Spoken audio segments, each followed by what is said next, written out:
Alam ko wala kang alam. Umakyat kayo dyan sa Malacanang. Putang ina, wala kayong alam lahat. Sabi ko sa iyo, huwag mong pilitin at gaya sa ginawa ng tatay mo. Anak ka ng putat, talagang ginagawa mo na. Anong alam mo sa politika?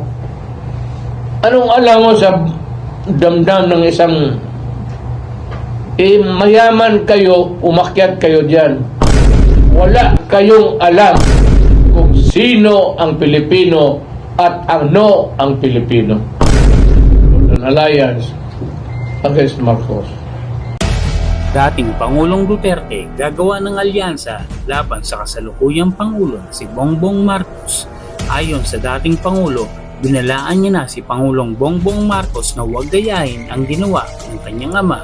Panoorin natin ang video na ito kung saan binalaan ng dating